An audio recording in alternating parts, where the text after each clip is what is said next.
You may think that ellipse has nothing to do with a regular polygon. In actuality, they can both be drawn with a single algorithm. As I've mentioned before, a regular polygon has equal sides and equal angles. In the lower right-hand side, I have three regular polygons stacked on top of each other: an equilateral triangle, a square, and a hexagon. And they all have a common radius. Their vertices are around a common circle.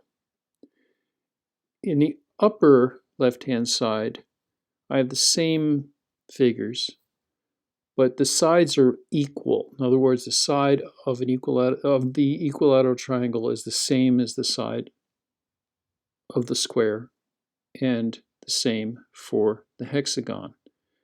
You'll notice that the external circles are different. The vertices end up at a different radius.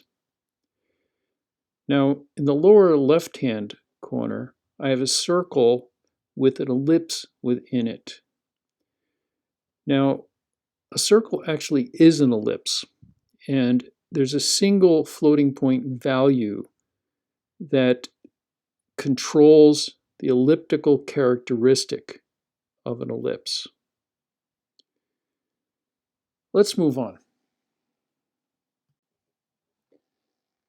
Now, for any regular polygon, there's a simple equation where you can determine the radius based on a side length.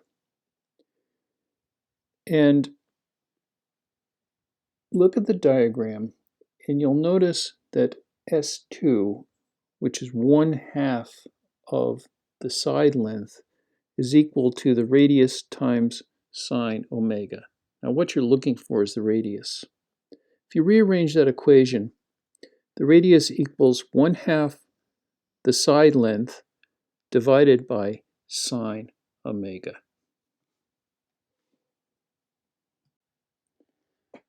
Well, a circle is not a regular polygon.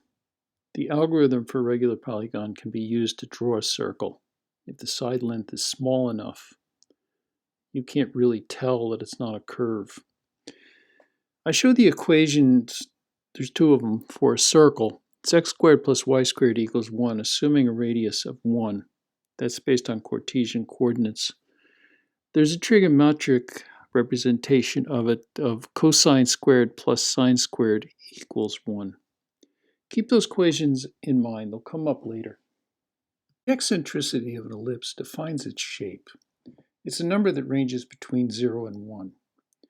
0.9 is shown. Let's decrease it. As it goes down, we get closer to a circle. When it reaches 0, it is a circle. On the other end of the spectrum, if it's a 1, it's flat. Now you'll notice two slash marks that are moving along the x-axis. They are the ellipses foci.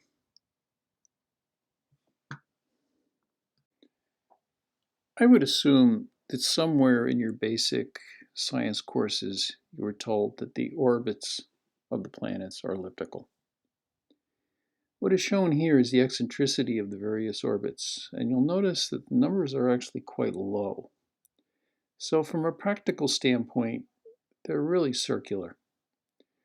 Now, if you're a person that needs to place a spacecraft exactly at the planet at a particular point in time, they do come into play. Let's dig into the mathematics of the ellipse.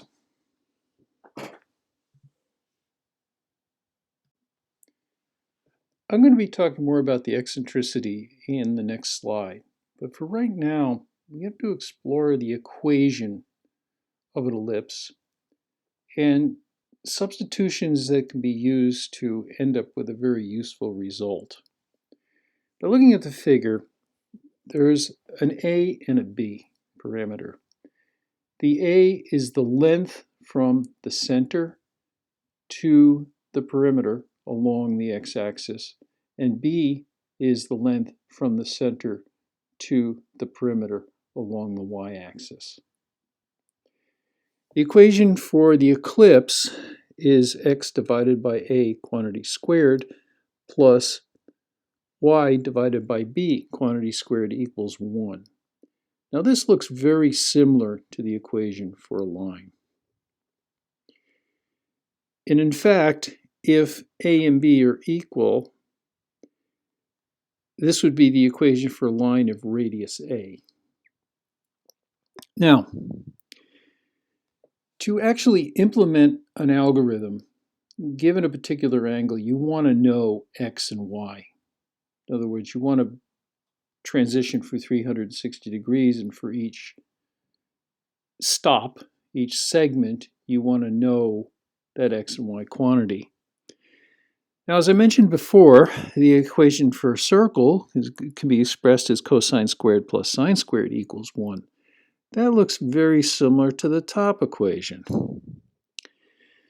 So, if you substitute x divided by a squared and say equals cosine squared, then x would equal a times cosine theta, the angle. You can do the same thing for y, and you'd have y equals b times sine theta. These can be used to calculate x and y during the rotation. And once again, if it's a circle, if a and b are equal, the radius is actually a. Let's take a look at the eccentricity. Let's start with a little bit of definition. If you extend a all the way across to the left side, you'd have a distance of 2a, and that is referred to as the major axis. A itself, from the center to either the left or the right, that distance is referred to as the semi-major axis. Now, in a lot of situations, the way in which the ellipse is specified is by giving the a value, the semi-major axis, and the eccentricity. Now, the eccentricity is actually a ratio of a distance c and a, c divided by a. So what is c? I mentioned the foci, and there's one on the left and there's one on the right. Only the right-hand one is shown. There's a ratio between the distance c and the distance a. And you'll notice that that number is always less than 1 and could be as small as 0. Now, the problem is if you're given the semi-major axis and you're given E, what you really want to know is A and B, because that's what you want to plug into the sine and cosine equation. Now, there's a relationship between A, B, and C in that A squared equals B squared plus C squared. So in other words, the segment between B and C is actually the same length as A. Now, it may take a little bit of time for you to get your head around that, but you can imagine if C goes to 0, in other words, it becomes a circle, then C to B would be the radius. Now, given a semi-major axis A and a eccentricity E, you can find B by simply substituting C for AE. In other words, C equals AE from the topmost equation. So you'd end up with B is the square root of A squared minus the quantity A times E squared. So you can calculate B. You'd have A and B, and you can plug that into your algorithm. In my implementation, I took an object-oriented approach to the shapes. I'm going to cover the code in the next video, but for right now, I just want to point out that I have this circle is a subclass of an ellipse. It creates the ellipse by indicating the radius as a, and the eccentricity is 0. Now in the ellipse, f equals a times e. I'm using f to represent the foci rather than c, because that way it doesn't confuse it with the center. Here's the equation we discussed, the square of a, the square of f, subtraction, and then the square root. And the ellipse is a subclass of something called radial shape, which I will be going over. Now, as a side note, if you look up the definition of an ellipse in, let's say, Wikipedia or many other places on the web, it talks about slicing off the bottom of a cone to get the ellipse. Now, that works conceptually. However, mathematically, it's kind of a mess. Let's go to the next slide, and I have one more thing to mention.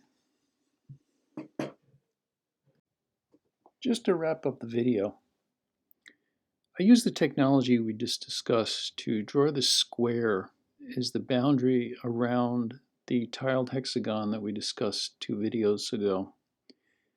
What ended up happening was the lower edge ended up getting clipped. And the reason for that is because the floating point calculations ended up with a y value that was 10 to the minus 14th. So I ended up using a side length of 0.9999. Anyway, watch the next video and I'll cover the code.